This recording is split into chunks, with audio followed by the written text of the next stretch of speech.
Sebagai upaya untuk mengurangi angka pengangguran terbuka di Jawa Tengah, maka Pak Menteri menyarankan supaya masyarakat itu bekerja di luar negeri.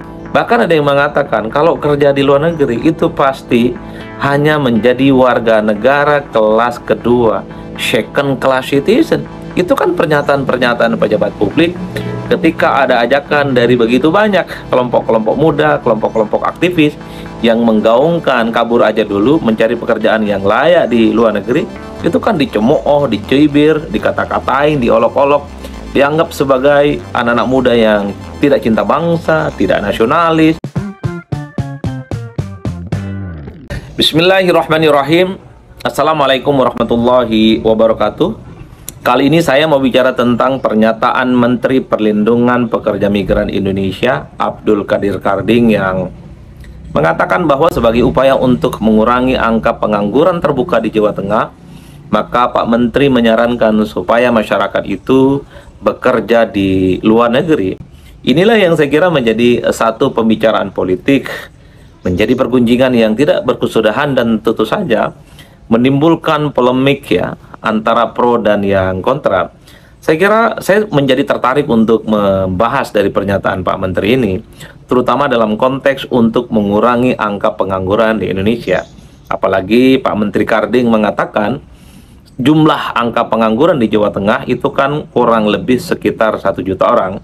Dan pada saat yang bersamaan Karding juga menyebut kalau kita menghitung rata-rata secara nasional, maka angka pengangguran di Indonesia itu di atas 70 juta.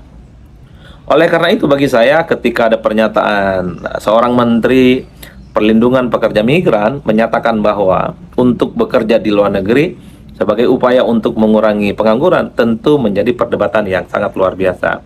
Pertama, apa betul solusi untuk mengurangi angka pengangguran yang begitu banyak di Indonesia haruslah ke luar negeri? Bukankah di luar negeri itu tidak akan ada jaminan kerjaan apapun yang kemudian akan membuat bagaimana masyarakat itu bisa meningkatkan kapasitas hidupnya? Kalau kita mau berkaca sebenarnya dari masyarakat kanan kiri di sekitar kita yang bekerja di luar negeri itu kan sebenarnya bukan untuk mendapatkan pekerjaan yang layak atau untuk misalnya dia bisa menghilangkan pengangguran. Tujuannya rata-rata secara umum hanyalah sebatas untuk mempertahankan hidup. Saya kebetulan hidup di sebuah perkampungan, di sebuah kabupaten dan sebuah desa di Sumeneb, ujung Pulau Madura di sana. Ya saya kira memang saya sejak kecil berinteraksi dengan begitu banyak orang, tetangga-tetangga saya hilir mudik ke luar negeri mencari pekerjaan. Ya rata-rata mereka memang satu sisi harus kita akui hanya sebatas untuk gali lubang dan tutup lubang. Karena bekerja di luar negeri itu bukan solusi. Sampai kapan orang bisa bekerja di luar negeri itu bisa menutupi angka pengangguran di Indonesia? Wajar kalau kemudian ketika ada pernyataan dari Pak Menteri bahwa solusi untuk mengurangi angka pengangguran di Indonesia itu harus bekerja di luar negeri, begitu banyak menimbulkan polemik dan bahkan protes karena itu dianggap sebagai bagaimana pemerintah dan kementerian yang terkait itu seakan-akan misalnya angkat tangan dan tidak pernah memberikan solusi dari persoalan-persoalan yang dihadapi. Mestinya kalau persoalan kemiskinan, kalau persoalan pengangguran yang terjadi di Indonesia begitu banyak, bukan didorong untuk mencari kerja di luar negeri, tapi misalnya ciptakanlah lapangan pekerjaan, kasihlah pekerjaan bagi rakyat Indonesia yang saat ini nganggur dan begitu banyak terjadi di PHK di mana-mana. Bukan justru misalnya untuk bagaimana mendorong warga dan masyarakat mencari tempat kerja di luar negeri sebagai upaya untuk mengurangi pengangguran. Wajar kalau kemudian muncul pertanyaan, apa iya solusi untuk mengurangi pengangguran itu adalah dengan cara bekerja di luar negeri, sekalipun misalnya bekerjanya adalah secara legal dan formal difasilitasi oleh Kementerian Perlindungan Pekerja Migran di Indonesia. Tapi ingat, orang juga bertanya, sekalipun bekerja di luar itu dapat pekerjaan, mau sampai kapan bekerja? Seumur hidup? Mau menjadi warga negara tetap? Saya kira itu tidak ada jaminan dan tidak ada garansi apapun. Wajar kalau kemudian pernyataan Pak Menteri ini menimbulkan polemik karena menyuruh atau meminta bekerja di luar negeri sekalipun secara ilegal itu bukan solusi untuk mengurangi angka pengangguran. Jadi pengangguran itu caranya kasih kerja rakyat ini, kasih pekerjaan, lapangan pekerjaan dibuka di mana-mana. Bukankah dulu kita mendengarkan begitu banyak menteri-menteri saat dilantik katanya akan menciptakan begitu banyak lapangan pekerjaan di Indonesia. Bahkan kalau tidak salah, seorang wakil presiden berjanji akan membuka sebanyak 19 juta lapangan pekerjaan kalau terpilih sebagai wakil presiden. Ini yang kemudian ditagih oleh publik. Itu yang pertama. Nah, yang kedua, beberapa waktu yang lalu kan kita mendengarkan ketika ada tagar semacam kabur aja dulu. Masih ingat kan di bulan Februari 2025, tagar kabur aja dulu salah satunya adalah ajakan dari kelompok-kelompok muda, kira-kira begitu, terutama yang mungkin baru lulus kuliah, itu untuk mencari pekerjaan dan kehidupan yang layak di luar negeri. Tapi ingat tidak, ketika ada tagar ajakan kabur aja dulu ke luar negeri, itu kan dibully dan dicibir oleh begitu banyak pejabat-pejabat di Republik ini. Dikata-katain lah misalnya bahwa yang bikin tagar kabur aja dulu itu dianggap sebagai nasionalismenya rendah, tidak cinta NKRI, tidak cinta Indonesia.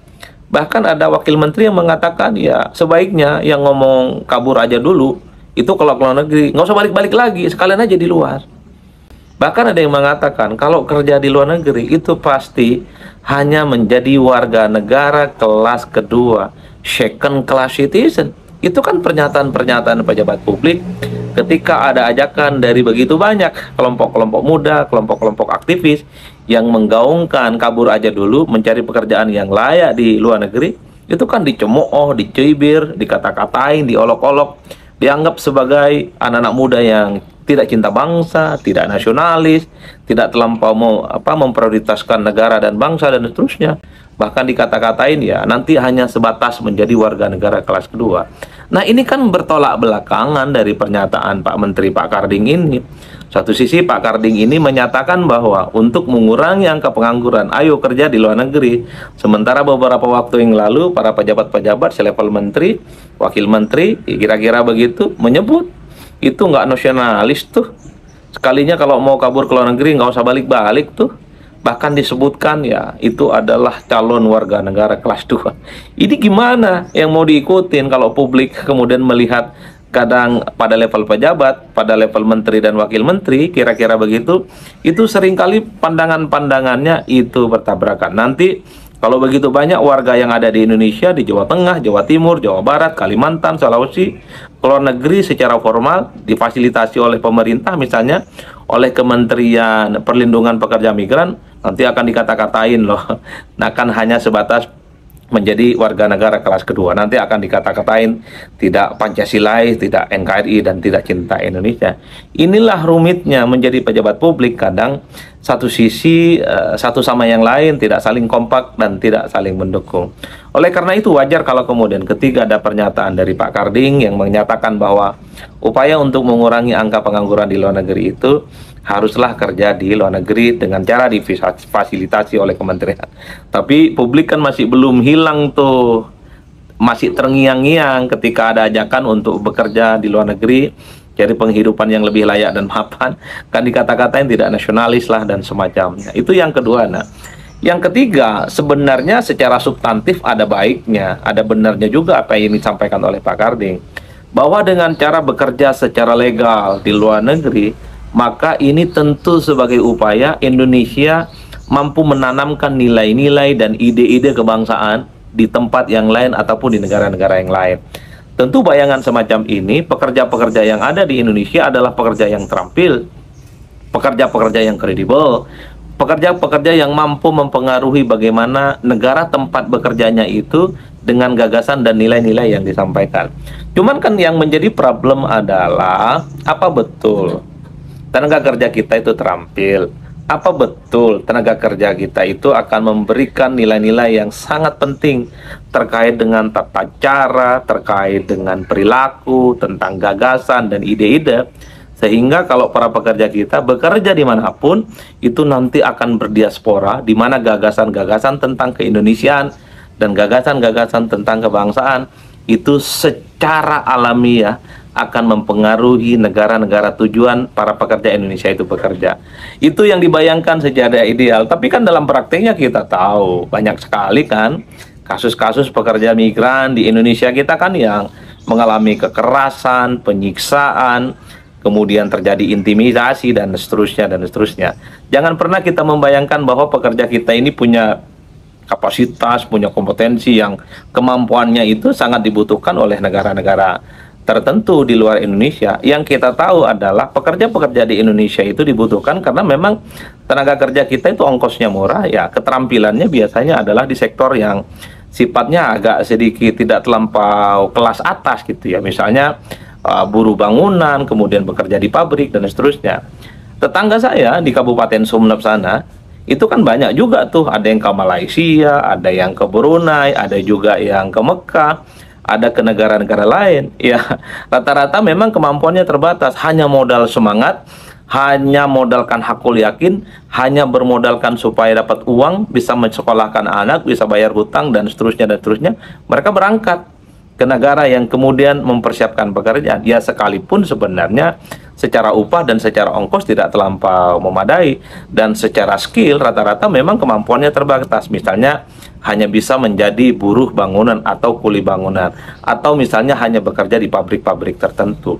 Jadi membayangkan pekerja kita dengan skill dan kapasitas di atas rata-rata dan nantinya akan mampu mempengaruhi negara dengan nilai-nilai yang mantap, nilai-nilai keindonesiaan dan kebangsaan, ini tentu gagasan-gagasan yang sangat ideal dan sangat wah. Jadi wajar kalau kemudian apa yang disampaikan oleh Pak Karding, bahwa dengan mendorong pekerja supaya mau bekerja di luar negeri, mengurangi angka pengangguran, dan pada saat yang bersamaan nilai-nilai dan kebangsaan kita itu akan berdiaspora, akan mempengaruhi negara-negara lain, itu memang sangat ideal. Tapi harus kita akui Pak, pada saat bersamaan kita tahu orang bekerja di luar negeri itu kan rada-rada terpaksa, kemampuan terbatas, umur juga ya seadanya, kapasitas seadanya. Yang paling penting bagi mereka itu apapun judulnya, kerja, kerja dan kerja, dan dapat uang sehingga mereka itu bisa menghidupi keluarganya. Mungkin ada yang mau bayar hutang, mau sekolahkan anak, kemudian cicilan rumah, cicilan kendaraan dan seterusnya dan seterusnya. Oleh karena itu PR terbesarnya adalah bagi saya dua hal dalam sebuah kesimpulan. Pertama, jadi sebaiknya memang pemerintah melalui kementerian terkait untuk mengurangi angka pengangguran, ya tentu jangan meminta untuk bekerja di luar negeri, sediakanlah pekerjaan yang banyak. Bukankah setiap janji-janji politik, setiap pemilu kita dengarkan puluhan juta, ratusan bahkan akan diciptakan lapangan pekerjaan. Per hari ini publik kan menuntut, mana tuh katanya 19 juta pekerjaan untuk rakyat di Indonesia, sampai detik ini juga belum terrealisasi. Jadi solusi untuk mengurangi pengangguran itu, ciptakanlah pekerjaan, serap pengangguran kita yang jumlahnya cukup banyak itu. Yang kedua yang paling penting adalah jangan pernah lupa bahwa skill dari pekerja kita yang ada di Indonesia itu mungkin saya tidak ingin mensimplifikasi, kemampuannya itu adalah kemampuan terbatas. Banyak hal, kemampuan bahasa juga terbatas, skill juga terbatas gitu ya, dan bekerjanya pun juga di sektor-sektor yang levelnya kasar dan buruh, bukan pada level, misalnya pada level pemikir, dia itu adalah sebagai shift, sebagai orang yang penting, yang paling determinan mempengaruhi iklim bagaimana bekerja di sebuah negara itu. Jadi itu PR-nya terbesar. Oleh karena itu, supaya apa yang disampaikan oleh Pak Menteri Pak Abdul Karding ini top, pekerja kita itu dengan kapasitas dan skill di atas rata-rata, nantinya nilai-nilai kebangsaan akan terinjeksi di tempat negaranya bekerja. Bekali para pekerja kita itu di atas rata-rata, menjadi bos tempat di mana dia bekerja, bukan hanya sebatas menjadi buruh. Kalau pekerja kita hanya sebatas menjadi buruh, wajar kalau kemudian pekerja kita ini hanyalah sebatas second class citizen, warga negara kelas kedua. Jangankan memberikan pengaruh, wawasan dan nilai-nilai kebangsaan ala Indonesia di tempat negara-negara di mana orang itu bekerja, yang ada mereka itu adalah terhimpit bagaimana sulitnya untuk menjadi warga negara yang sesungguhnya di tempat mereka bekerja. Itulah yang disebut dengan second class citizen. Dimanapun kalau kita ke luar negeri, kita itu tidak prioritas pelayanannya. Dimanapun kita ke luar negeri, apalagi sebagai pekerja, tentu treatmentnya itu bukan treatment sebagai warga negara kelas 1. Pastilah dianggap sebagai pendatang, pastilah dianggap sebagai orang yang mungkin sedang memburu pekerjaan. Wajar kalau kemudian begitu banyak pekerja-pekerja di Indonesia di tempat asalnya seringkali mendapatkan perlakuan tidak adil dan bahkan diskriminatif. Saya kira di situ salam politik syai'un, pastinya mantap semantap-mantapnya. Wassalamualaikum warahmatullahi wabarakatuh.